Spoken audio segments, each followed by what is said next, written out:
Next, we come to a concept that's so important that we give it its own objective. So this chunk of video is just going to talk about objective 17, which is the concept of valence, defining valence and stating the relationship between valence and the position of an element on the periodic table. Again, I hope you can see that all of the stuff that we're talking about in these foundational modules, like Module 2, the one that we're in now, is information that we're going to be using over and over and over again in the course. So the reason that I'm bringing it up is because this is information that we'll use throughout the course that will become just an accepted part of your knowledge base for getting through the rest of the course. So as much as you need to, I want you to spend as much time as you need to get these concepts, to really understand what's going on here. And one of these really important concepts that you absolutely have to know, that you need to nail down in order to make it through this course successfully, is the idea of valence. And valence is just another name for what we call the outer shell electrons before. So we use the term outer shell electrons and valence electrons interchangeably. So remember, for nitrogen earlier, we saw that there were 5 electrons in the outer shell, that it could either give away those 5 electrons and end up with 5 excess protons, and in that case it has a charge of +5, or it could finish its outer shell by taking 3 electrons from somewhere else. If it takes those 3 electrons and it ends up with an excess number of electrons, an excess number of negative charges, in this case 3 extra negative charges, so then it would have a valence of -3. So nitrogen atoms can either have a valence of -3 or a valence of +5. One of the simplest ones of these, and an example that we used earlier, was sodium. So sodium atoms, and remember, we don't touch anything inside the nucleus. Sodium atoms have in the nucleus 11 protons, a variable number of neutrons depending on what kind of isotope of sodium we're looking at, but they always have 11 protons. So we're always working with 11 positive charges.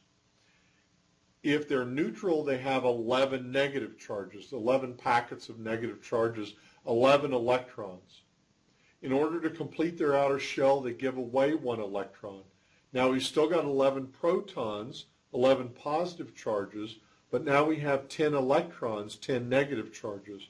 So we have a valence of +1 because we've given away 1 valence electron.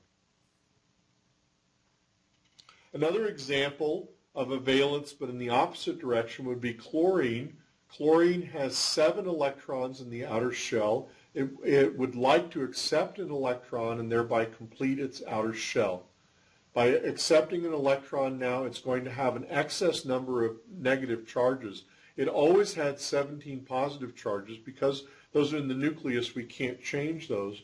But now we have 18 negative charges, so there's an excess negative charge of 1. So in other words, a charge of -1. So we say chlorine has a valence of -1. It's because it has 7 valence electrons, and by picking up an electron, we can complete the outer shell. Now, to bring all of this that we've been talking about home and connect everything that we've talked about previously together, you need to understand this, that an atom's valence is related to its position in the periodic table. So remember, when we were looking at the periodic table at the top, we had these group numbers. Recall that we were stacking up these groups based on what I call the chemical properties of each of these atoms, so that hydrogen chemically acts like lithium, chemically acts like sodium, chemically acts like potassium. These chemically easily substitute from one another, and it's because they're in this same stack. And that stack or column of atoms in the periodic table is called its group number. And the group number is related to the valence. So in this stack that I talked about, the reason that they have similar chemical properties is because they would prefer to complete their shells by donating 1 electron. If they donate 1 electron, then they're going to have 1 excess proton or a charge of +1.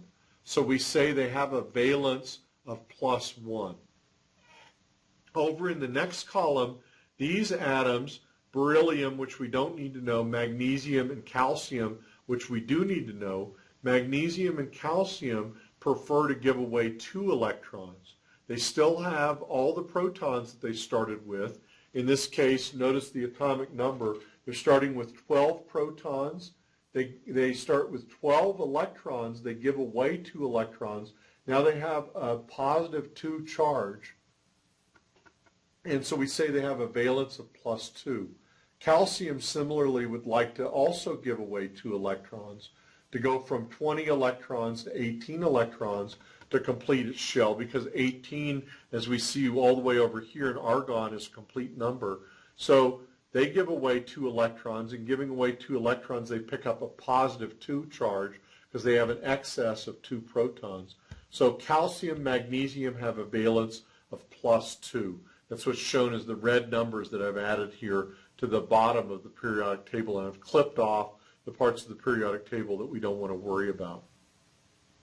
Over here in group 3, and the ones we need to know in group 3 are boron and aluminum. They have a valence of +3. Now we get into group 4. These guys can either take 4 electrons or take 4 electrons in this case, or donate 4 electrons. They can either take 4 electrons or donate 4 electrons. In doing so, if they take 4 electrons, they have a valence of -4.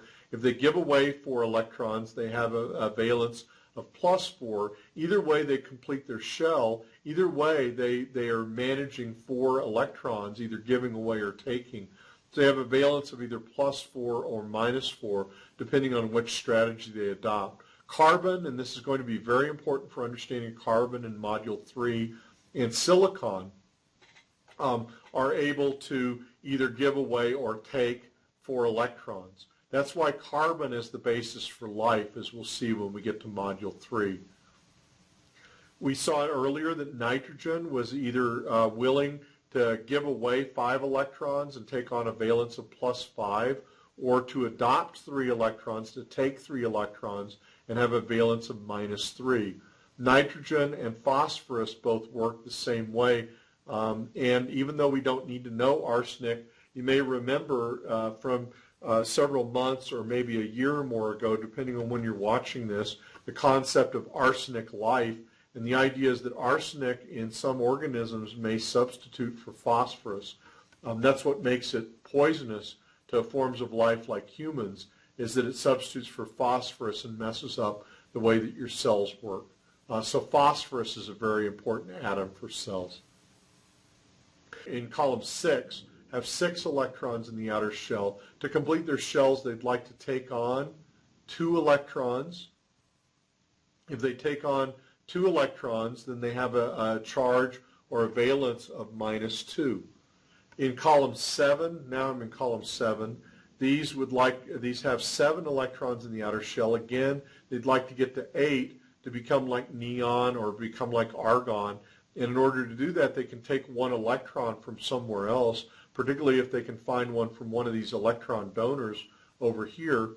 And in doing so, we have sodium fluoride, sodium chloride, are common chemical compounds that we might find in the human body. That's those with a valence of -1. So notice that their position in the periodic table gives us the valence, and the valence gives us the position in the periodic table, so we can use these two things interchangeably. As we move further from right to left in the periodic table, then we encounter columns that have a valence of -1, -2, -3, or -4, and 4 or 5 electrons is as many electrons as any atom wants to deal with, either giving away or taking. And we have to imagine this is a continuous thing. Here's helium, neon, argon, krypton, 2, 10, 18, and 36.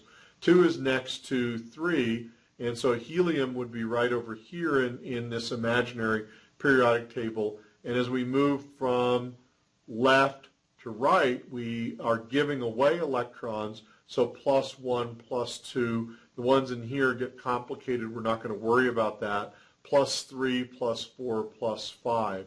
So moving further away from this, looking at the number of electrons that are in the outer shell and electrons that now can be given away, which is going to give these atoms a positive charge. So lithium, for example, we'll use sodium because it's one of those that we need to know. Sodium wants to give away 1 electron and take on a +1 charge. Magnesium wants to give away 2 electrons and take on a +2 charge. Aluminum, now number 13, so next in sequence, wants to give away 3 electrons and have a +3 charge. Silicon, it will either take 4 or give 4 to get either a +4 or a -4. Phosphorus, and so forth.